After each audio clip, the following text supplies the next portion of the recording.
Astra Avisosk. We meet again, you two. Hi, Catherine. Do you have any commissions for us today? Commissions, huh? Let me think. Oh, how about this? Please attend the Academia's Academic Symposium this afternoon and recite a love poem on stage. Wait, say what now? And if possible, please also use your camera to capture the reaction of the audience upon finishing the poem. Huh? What kind of commission is that? I see.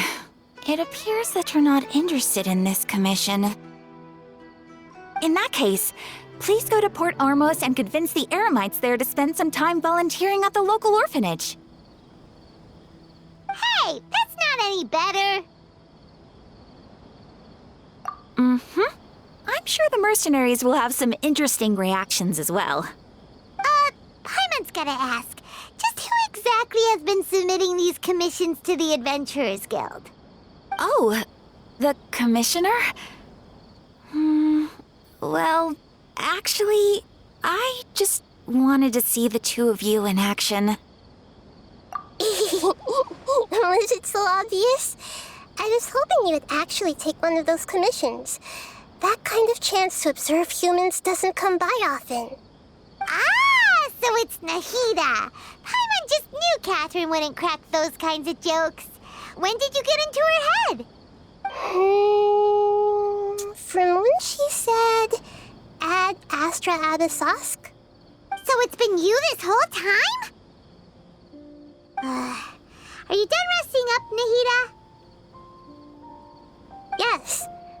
I've been sleeping ever since we parted ways, and I even had a really, really long dream.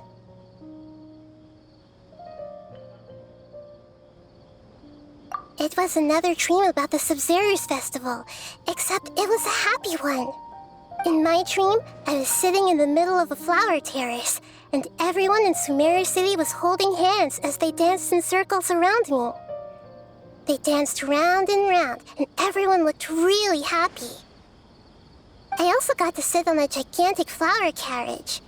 Ferris, the Knight of Flowers, raised me really, really high above the ground, and I was throwing an endless amount of Yalda candies at the children. You know, Nahida, maybe your dream is how the Sub-Zero's festival really should be. It's meant to be a joyous time where everyone gets together to celebrate your birthday. Huh? Wasn't I describing a really happy dream? Why are you both looking at me like that? Wait, could this be an example of the emotion known as pity? No, we aren't pitying you. That would only make everything worse. We just don't want you to feel too sad. By the way, have you had a chance to visit Dunyarzad? How's she doing? The Homiyanis haven't allowed any visitors after the festival, so we haven't been able to check on her. Yes, I paid her a visit right after I woke up. She was resting at the time. Her condition is stabilized. However, since Elazar is a manifestation of the withering on the human body, we can only cure it by finding a way to take care of Irminsul's own withering. But for the moment, our top focus should still be figuring out what the sages are up to and what they're planning. Right. Who knows what'll happen if they manage to pull off another scheme like the Samsara of the Sub-Zero's festival? So our first priority should be investigating and putting a stop to the sages' activities. As for how we should pull that off, let's discuss it somewhere else. There are too many adventurers around here. Oh, good point. Sorry, adventurers. We're gonna be borrowing Catherine for a little while.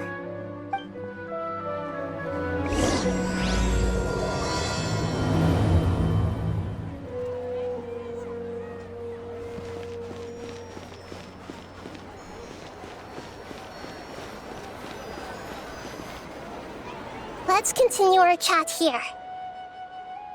Okay, so do you have any ideas on how we can investigate the sages, Nahida? Actually, I've already done a little bit of work on that. But for now, I want to hear your thoughts.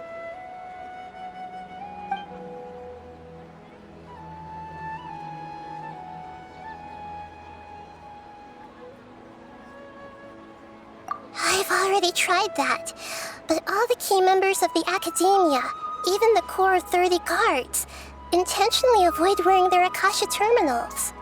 It seems that from the very beginning, they've been guarding against info leaks from the Akasha. Of course, it could also be because they're wary of me. Have you already caught the sage's attention? I'm guessing not yet. But distrusting me would make perfect sense if they've ever paid attention to the urban legends about me. In any case, I probably can't take over their minds directly. No way, that's too risky. You mean it'd be too easy to get caught? No, it's not that. We shouldn't involve innocent students in this. A single mistake could completely ruin their lives. Doing that would be ignoring the safety of my people for my own selfish goals. How is that any different from what the sages are doing? That's a good point. Spoken like the god of Sumeru. We're in the dark as of now. Since we still don't know anything about their goals, any rash move could tip them off and lead to terrible consequences. After all, every person in Sumeru City is one of their hostages. Are we really out of ideas? Nahida, you're super smart, so you already have something in mind, right? Don't keep us in suspense. Spill the beans already. According to a popular theory from the Vahumana Darshan of the Academia, rejecting impractical motions at the beginning of a planning session will give more weight to the actual proposal. Okay, but aren't you the god of wisdom? You don't have to use that kind of gimmick to make us take your ideas seriously. Well, I've been thinking that if I can't directly possess the leaders, and if I can't get ordinary people involved, then I should find someone who's already involved, but hasn't decided to side with the sages. You're saying we should recruit a spy? That does sound like it could work. Oh, before coming back, we met someone named Alhaitham. He seems like he acts alone, and he likes doing stuff behind the Academia's back. They probably aren't in cahoots. Actually, I already have someone in mind. Do you still remember that female scholar named Sataria? Sataria. Paimon remembers now. Isn't she the one who's always trailing behind the Grand Sage of the Academia? We ran into her basically every time the Sub-Zero's festival repeated itself. You could even say we're old enemies by now. Paimon still remembers the smug and mean way she always spoke to Nilu. I've always liked observing all kinds of people, and Sataria has always stood out from the crowd. She was born in the desert and was hailed as their greatest genius. Her academic gifts allowed her special admission into the academia, and also gave her the opportunity to serve as the sage's assistant. Oh, Paimon didn't know she was from the desert. She must be pretty special then. Paimon feels like most of the desert dwellers around the city are working as mercenaries. The name Sataria means star. When she lived in the desert, she shone like the brightest star in the night sky. Later on, she was chosen by the sun. The star was given a place in the daytime sky to complement the sun's dazzling light. Soon after, the star witnessed the sun scorching the earth, which brought forth many disasters. The star began to waver. Instead of staying beside such a sun, wouldn't it be better to return and light up part of the night sky? But in the end, she couldn't give up the radiance of daytime. To cope with her shame, the star buried her guilt and closed her eyes. From the sound of it, Sataria's just hung up on the research opportunities here. But she doesn't really support the academia. She still feels guilty about not doing more for the desert, right? She's just running away from her problems. Indeed. When they are presented with complex moral issues, many people will simply plug their ears and go with the flow until the problem can't be fixed anymore. She's suppressing a lot of guilt, but before she realized it, she had already become the sage's accomplice. She can't right. We must somehow make her face her problems again. That way, not only can we get useful intel from her, but she can also use it as an opportunity to redeem herself. From my past observations, Sataria will take a day off from the academia every 10 days to do some shopping in the city. Tomorrow afternoon just happens to be a shopping day for her. That'll be our chance. To prepare, let's go check out some of her favorite spots and have a quick chat with a few of the vendors there.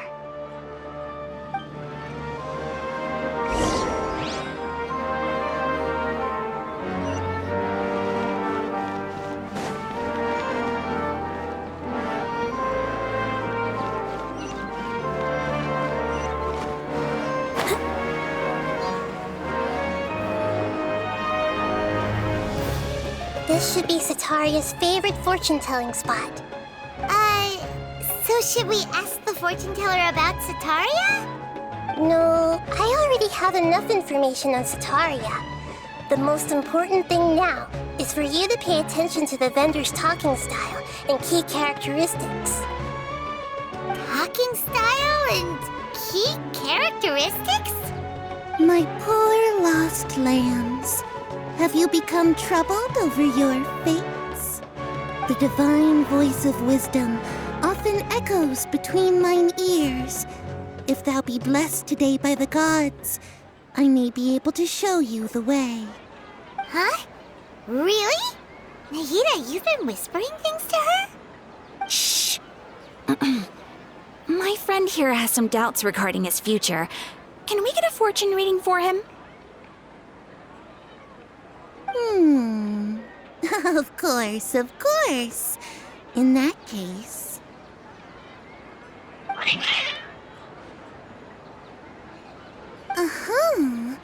It would seem that Harut and Marut are quite wary of you. Perhaps, at some time in the past, you have somehow offended the gods. Only mocking the god of Animo, questioning the Lord of Geo's financial savviness, and brawling with the god of Electro. Do those count? Oh, nothing. Go on, pick an aspect for her to divine. Health prospects, no problem at all.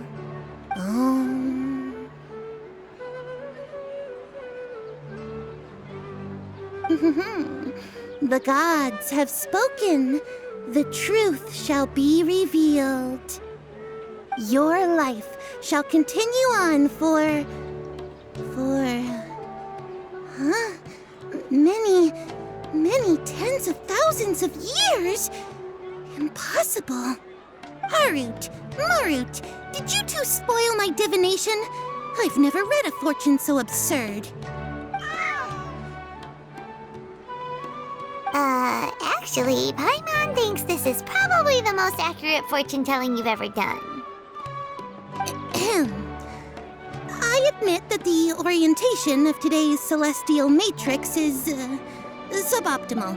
As such, there will be no charge. Is that so? Well, that can't be helped.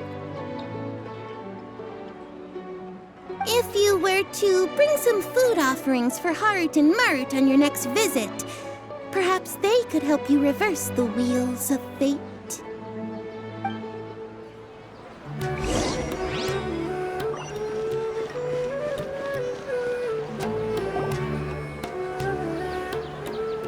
Is this another one of Sataria's favorite stalls? Yep, it belongs to a king. His father helped Sataria a lot when she first moved to Samari City, so she still comes by whenever she has time. When I start talking with him, listen carefully to the details of our conversation. Ah, dear customers! Would you like to look at some pottery? We caught wind of your great craftsmanship, so we specifically came to take a look. Oh, I recognize you. Aren't you Miss Catherine from the Adventurers Guild? Sounds like I'm in for some big business. Speaking of, where did you learn this trade? I suppose you could say it all started with my dad. He's a mason by trade, but I picked up an interest in clay while apprenticing for him. After that, I began making pottery by myself in secret, and I simply changed trades when my works turned out well. Although it's a pity that I'm no longer making much use of the knowledge provided to me by the Akasha. That's nice. You're making a living doing something you love. So is your father still working as a mason? Oh no, not anymore. A few years back, he fell from a roof and broke his leg. Since he had already saved enough Mora over all these years, he's just enjoying the retired life in Port Ormos nowadays. I see. We wish him peace and happiness in his retirement.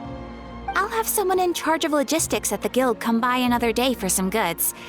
We'll leave you to it. Take care now. No problem. Rest easy, all our goods are sure to meet your every need.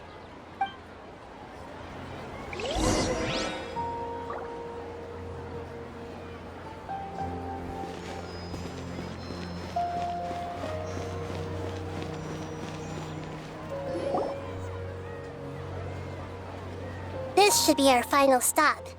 Setaria is always thinking of this restaurant when she's working at the academia, so she always comes by whenever she's out in the city. Nahida, you've really thought of everything! It's my duty to protect Samira's citizens, after all. Hi there. I feel like I've seen you down by the docks before. Huh?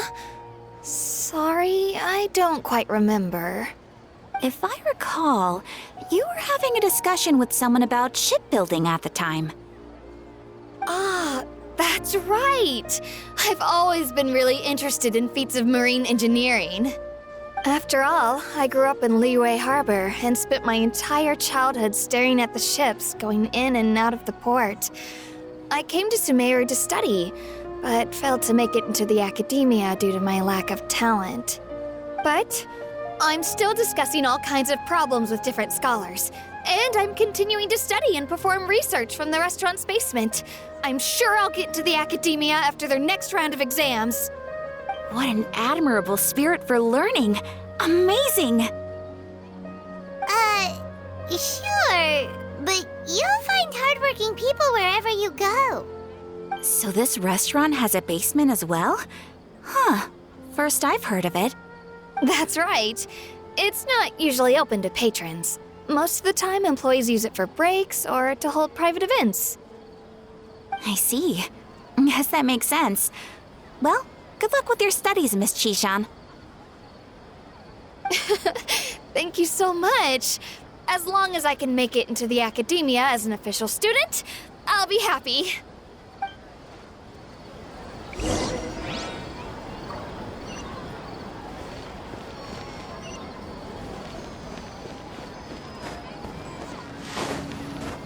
Go, Barbara, go! So, was that everybody? Mm-hmm. 3 familiar faces should be enough for Setaria. What's the point of all the information we've collected? Nahida, you still haven't told us how you're planning to make Setaria face her problems. Setaria is already used to avoiding her problems, so we must find a way to break through her usual sensibilities. I remember you mentioned that the Eremites in Port Ormuz are all making a fuss about the upcoming resurrection of King Deshret. Although it's all just a boatload of nonsense, the fate of her homeland may turn out to be Setaria's soft spot. Oh, Paimon gets it now! You want to take advantage of the guilt Setaria feels about her homeland. Although she knows she should return home to help the people of the desert, all she's done is conspire with the sages. So how do we set that up? Well, King Deshret is long gone, and Setaria is also too smart to fall for any simple tricks. If we simply engaged her under the guise of King Deshret's believers, she would definitely be weary of us, and we may not get anywhere. But if we were to borrow some of her close acquaintances to talk with her, her reaction would probably be very different. So you mean you're going to possess those people we just talked to? Yep. Possess them through the Akasha. Imply they've already converted to the faith of King Deshret, and then convey our made-up will of King Deshret. As long as everything goes smoothly, we'll get through to Setaria for sure. She'll never guess that we had anything to do with it. So that's how you're going to use all the info we collected on these people. It's so that you won't slip up and break form. Possessing them will only work if you can manage to pass off as them. Exactly. So, best of luck with impersonating them. Huh? Best of luck? But we don't know how to possess anyone. That's no problem at all. I'll just share all their senses with you once I've possessed them. As long as you're also wearing an Akasha terminal, the effect will basically be as if you've possessed them yourself. Huh. That is pretty convenient. But why does he have to do this? Can't you do it yourself? Although I've been observing humans for a while, I've never been good at imitating them. You're not wrong. It's always been painfully obvious whenever you try to pass as Catherine. If it was at all possible, I would have preferred to leave these people alone. But seeing how things are now, I probably should just accept it and push on. Yeah, don't beat yourself up over it. We're only doing this to help everyone, and we'll only be borrowing them for a little while anyway. Alright, then let's give it a go tomorrow afternoon.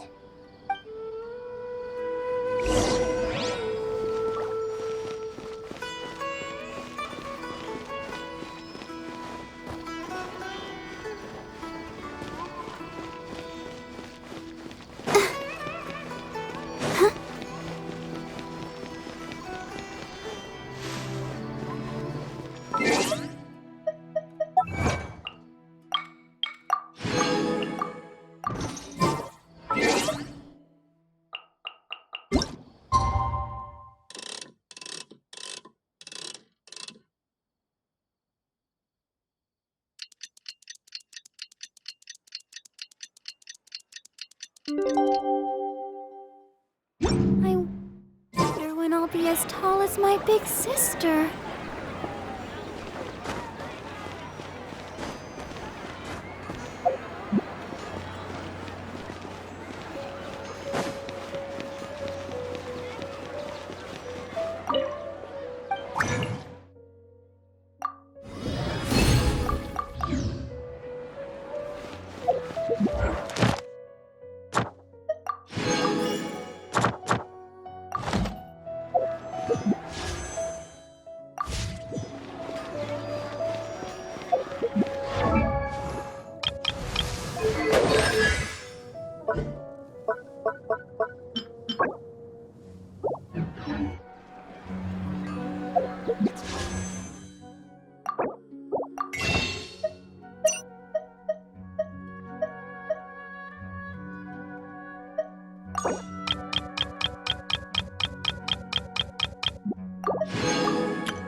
Everyone is working.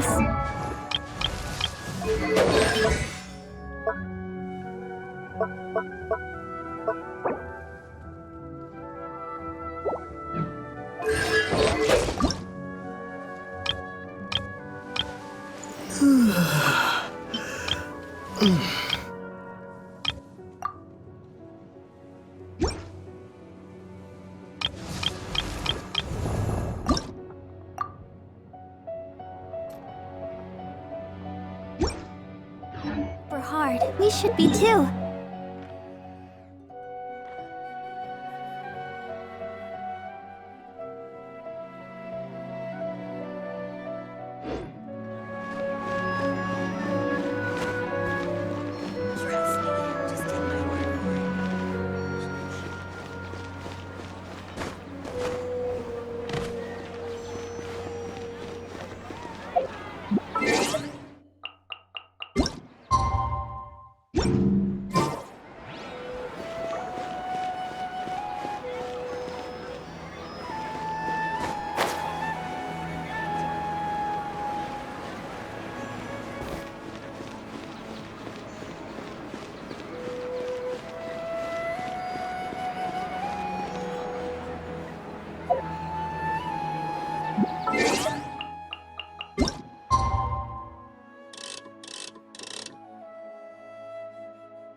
I wonder when I'll be as tall as my...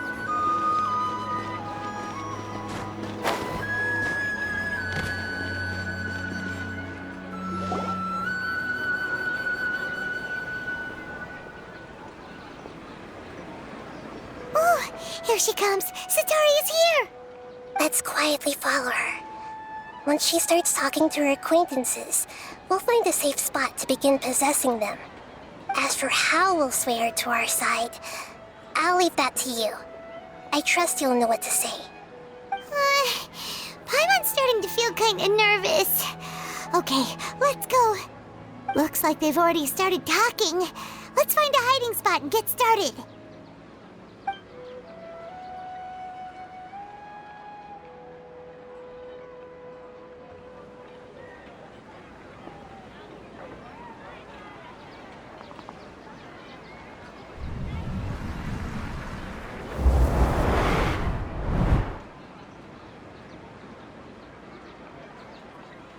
That's right. You really can't force anything when it comes to love.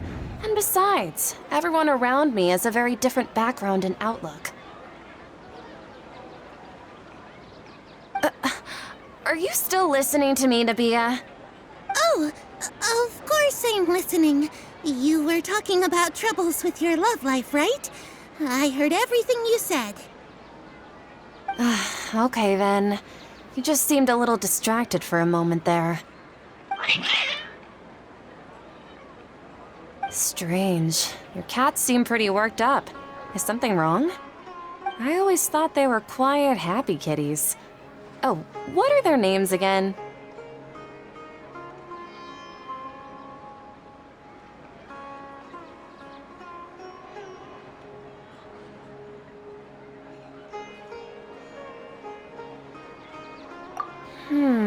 Are you sure? Those aren't ringing a bell for some reason. Well, actually they have many names. Which names I use depends on my mood. Huh, I see. I imagine that must be hard for the kitties, too. So, which fortune do you want me to read for you today? You must have come for another echo of the divine voice of wisdom. I'd like to get another reading on my love prospects, but to be perfectly honest with you, I feel like I've been a real mess recently. A mess? Well, could you do a reading on how long it'll take me to finish my current project at work? I really just want to get it over with. I hear you. No problem at all. The gods will reveal the truth.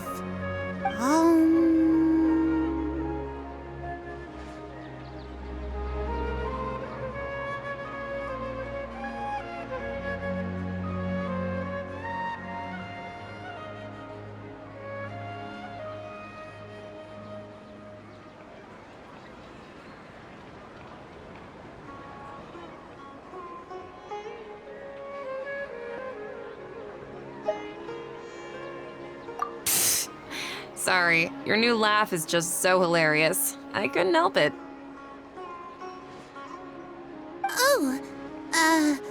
Please pay no mind to those kinds of details.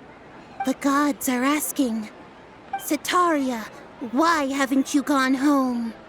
Why haven't I gone home? Do the gods really know everything I've been thinking about? Sataria, why don't you just go home? It's a demand now instead of a question. The gods seem to be truly upset. I'm sorry. I know I failed the gods. Please pass on my most sincere apologies and ask for their divine forgiveness. And if I may ask, Nabia, is there a specific god who's speaking to you right now?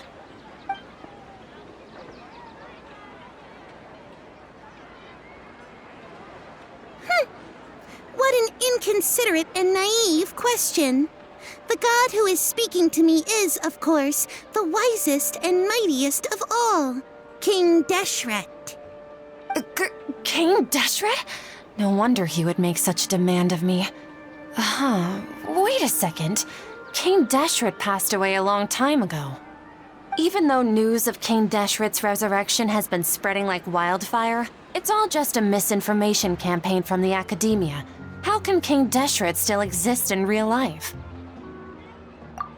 insolence! I am King Deshret's most loyal believer. Do you wish to refute his voice of wisdom? Oh, no.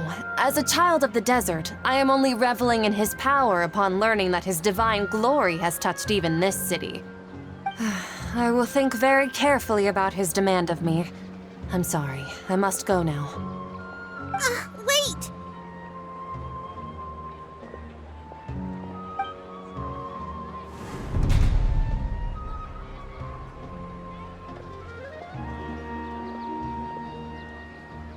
Whoa! She just ran off in a hurry. She looked pretty upset, too. Well done. Sataria didn't seem to suspect anything amiss.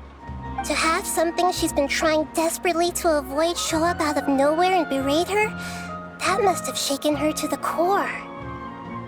Aw, Nahida, it seems like you understand human emotions really well after all. All I know are some abstract Haravatot theories. In any case, my time with you has shown a lot of them to be utterly useless. I'm still trying to make sense of everything. Anyway, enough of that. Let's hurry and catch up to Sataria. She's out of Keem's now, right on cue. Let's get ready to possess him right away!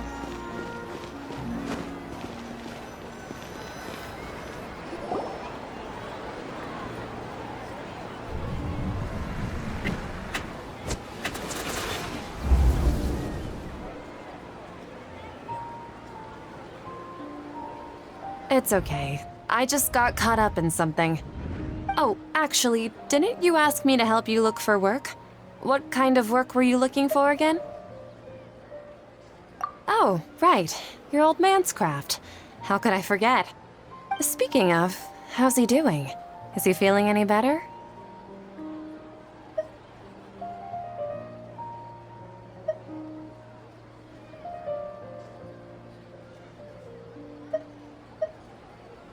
Oh, that's good to hear. I have been thinking a lot about him. If I could get some more time off, I'd love to pay him a visit. Actually, while we're talking about him, is he still living in Port Ormos? Yeah, he's been retired there for a while. If you could find the time, please write him a letter. Let him know that recently, faith in King Deshret has taken root in Port Ormos and has begun to spread across Sumeru. He has a quick temper and has always been a devout follower of the Dendro Archon. I don't want him to get into a fight with those King Deshret believers because of a difference in beliefs. Oh? So, who are you siding with in all of this? The Academia or King Deshret? I'm so jealous of you. You were born a child of the desert, yet you chose to betray King Deshret, and now you spend all your time with those crooks from the Academia. Akeem, you don't mean you've also become a believer of King Deshret? What's so strange about becoming a believer of the wise King Deshret? In fact, aren't you the strange one? The one who still can't pick a side? Can't pick a side? Me? Whoa! Paimon had no idea you'd be so good at this! You really zeroed in on the issue and put it right in front of her. It might feel a bit overwhelming for Sataria. But once everything is over, I'll be sure to pay her a visit to her mind and explain everything. Anyway, let's keep going.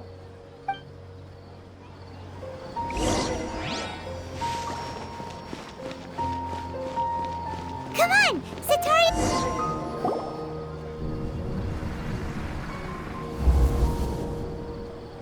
So, Shishan, have you noticed anything weird in the city lately? Like, as if someone was trying to preach to you about something?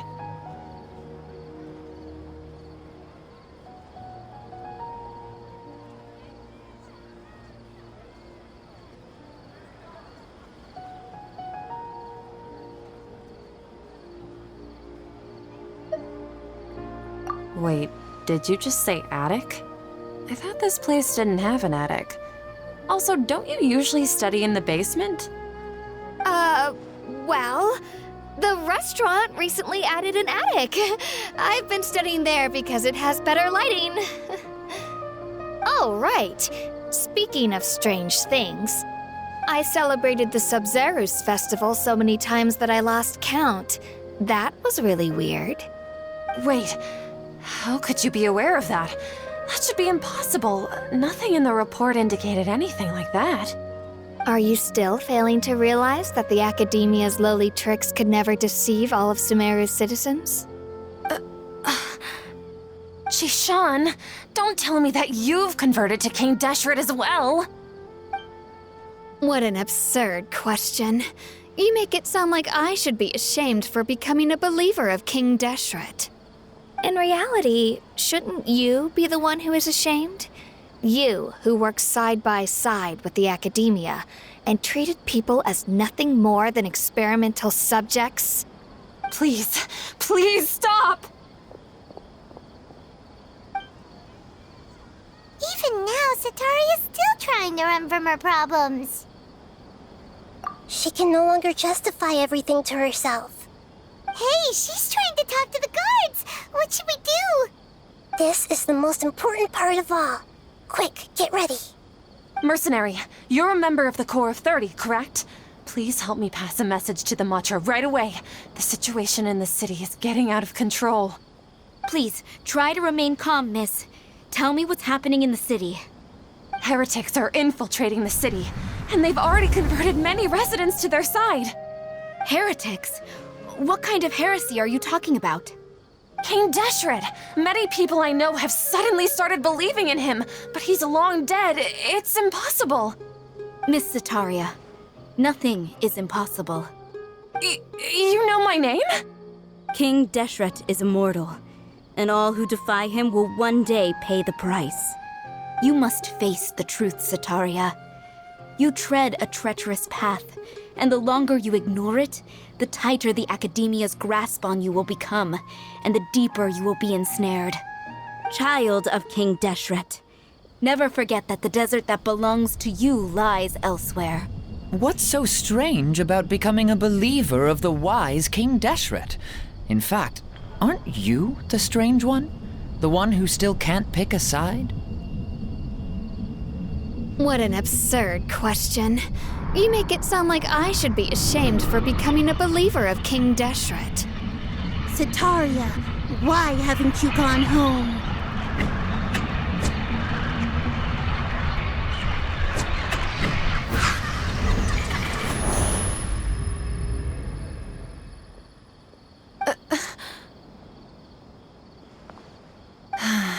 It seems that no matter where I run, I only keep finding more believers of King Deshret. I have to say, this is a familiar feeling. I've also been running from my guilt this whole time. Guilt over my part in the sage's plans, and from ignoring the letters from the children of my homeland. But no matter how much I may try to ignore or get rid of it, my guilt always comes back.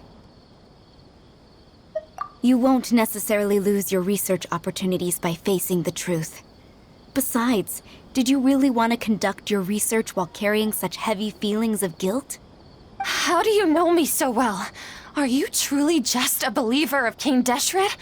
Or are you the god himself? That's not important. The important thing is to pass judgment on the Academia and its sages, and to correct their mistakes. If you could provide some assistance in this matter, perhaps it could serve as a form of atonement. I've actually never believed in the gods, but I've always believed in serendipity. Your appearance must be a fated opportunity for me to get out of this wretched situation. Please tell me, what can I do for you? How much do you know about the sage's current activities? I was just one of the designers for the massed dream harvest scheme, which is what happened around the Sub-Zerus festival. But I know very little about the full scope of the overall project. I'd assume that only staff with the highest clearance would have access to those confidential documents. I've just been working to meet the Grand Sage's specified requirements. However, there's something that's been really bothering me. I heard that a scholar who was previously expelled has returned to the city, and even the sages are still quite wary of him. To fight against the Academia, We will need to figure out the nature and the purpose of their work. Is there a way for us to get access to the confidential documents you mentioned? It should be possible if we're willing to take some risks. After all, I'm an assistant to the Grand Sage, and I've been working on many tasks outside of the project. One thing, though, I won't be able to transfer the documents to you through the Akasha once I get my hands on them. The sages have always closely monitored all activities within the Akasha. Let me see... let's use the most primitive method. Send someone to pick up the documents tomorrow evening at the Academia entrance. The Academia entrance. Wouldn't that be too conspicuous? Don't worry about that. I assure you, this won't be a trap. I'm only suggesting this location because it'll draw more scrutiny for me to leave the Academia again. It'll be safest for me to distract the guards long enough to hand you the documents. All right, I trust you. So, if I were to successfully complete this task, would it mean I've atoned for my wrongdoings? That'll depend on the judgment of the Dendro Archon. The Dendro Archon. That's right. Her people are the ones we have endangered. As the God of Wisdom, she's also the one responsible for judging and guiding the scholars.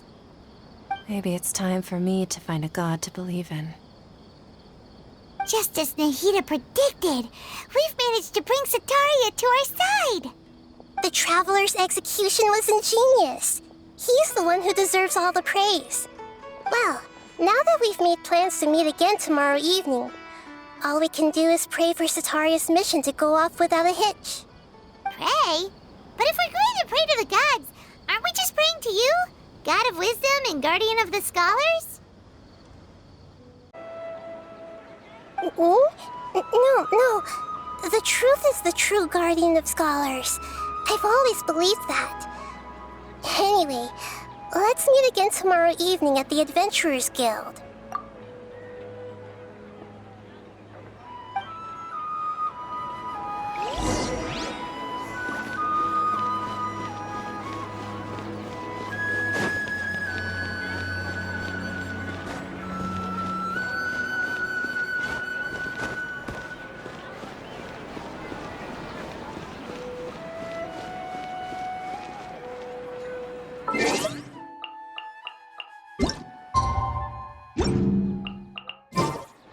Go, Barbara, go!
Catherine, right?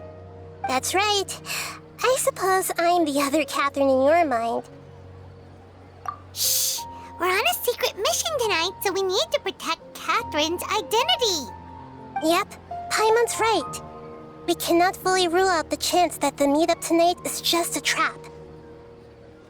If something were to happen, my existence may be the only trump card we'll be able to play.